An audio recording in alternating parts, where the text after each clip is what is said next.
Good morning students. आज हम करने जा रहे हैं क्लास 10th में poem number 3, A tiger in the zoo. तो सबसे पहले पढ़ने से पहले हम इसको रीड करने से पहले हम इसके बारे में जानेंगे ये है क्या। तो फर्स्टली जो है इसमें जो फर्स्ट दो जो टाइगर होते हैं उनके बीच में कंपैरिजन किया गया है।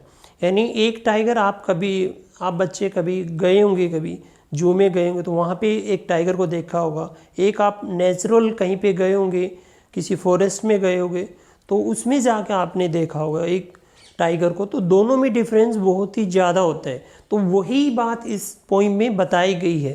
तो नेचुरल और एक जू में बारे में इसी में कि कैसे वो टाइगर रहता है, कैसे उसका यहाँ पे पूरा का पूरा एक्सप्लेन किया गया है। तो हम स्टार्ट करते हैं। इसके जो राइटर हैं वो है हमारे क्या हैं, लोसल नॉरिस। ठीक है, पोइम का नेम क्या रहेगा, ए टाइगर इन द जू। अब देखिए फर्स्ट स्टेंजे से चलते हैं हम।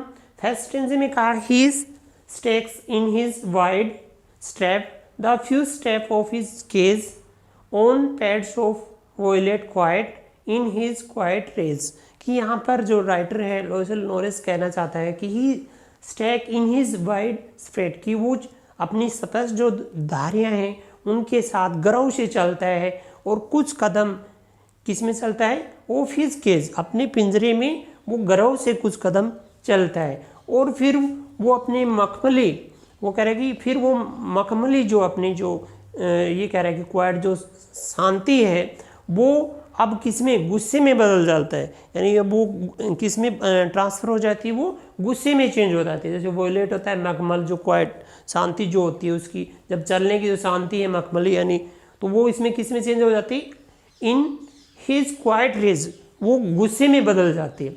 तो फर्स्ट स्टेंजे में हम ये करेंगे। अब सेकंड में आएंगे। देखिए he should be lurking in shadow sliding through long grass near the water hole where plump deer pass. अब इसमें कहा he should be lurking in a shadow, कि वो किस में छुपा हुआ है, छाया में छुपा हुआ है। किस में छुपा हुआ है, शुड बी मीन्स होता हो जाना चाहिए कि वो छाया में छुपा हुआ है।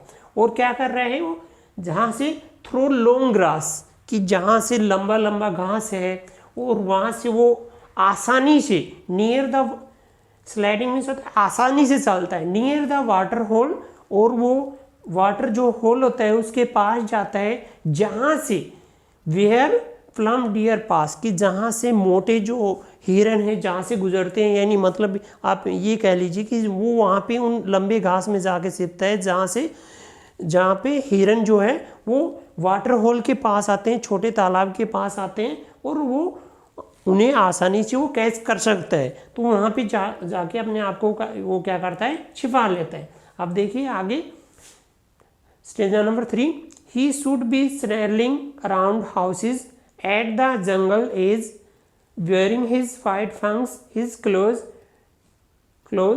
terrorizing the village। अब इसमें बताया गया है कि he should be slaying, कि वो जो घर हैं जो फॉरेस्ट के जंगल के एज में, जंगल एज यानी जो जंगल है उसके किनारे पर जो घर है उसकी दहाड़ उन्हें सुनाई देती है, या वो उनकी गर्जना करता है वो सुनाई देती है।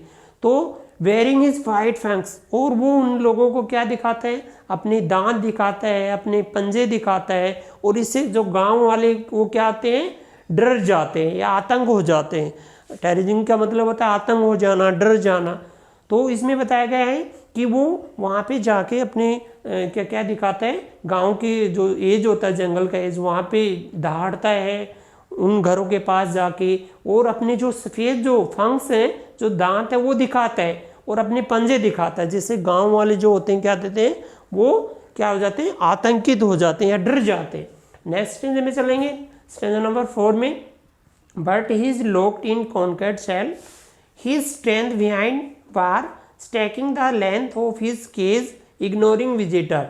अब देखिए फर्स्ट में हमने सब में देखा है, हमने तीनों में पढ़ा है, अच्छे से ये देखा है। तो इनमें कहा गया है कि जो अब जो हम जो स्टेंजा नंबर 4 की जो बात कर रहे हैं, but is locked in, locked means होता है कैद हो जाना, मैंने लिखा भी हुआ यहाँ पे कैद हो जाना, इन कॉन्क्रीट सेल, यानी जो कंक्रीट की जो बनी हुई जो कोठरी है वो उसके अंदर क्या है, वो कैद है, और उसकी जो ताकत है वो भी सलाखों के पीछे है। बिहाइंड मीन्स होता है पीछे, स्ट्रेंथ मीन्स होता है ताकत, उसकी जो ताकत है वो किनके पीछे, सलाखों के पीछे। Stacking is the length of his case ignoring visitor, यहाँ पर वो बड़े ही गर्व से चलता है, उस जो लंबाई है, जो पिंजरे की जो लंबाई उसमें गर्व से चलता है, और जो विजिटर होते हैं उनकी क्या करता है, वो अवहेलना करता है या उपेक्षा करता है। अब हम अगले में देखेंगे, next stanza last and final, stanza number 5, he hear the last voice at night the patrolling cars and stars with his brilliant eyes at the brilliant star.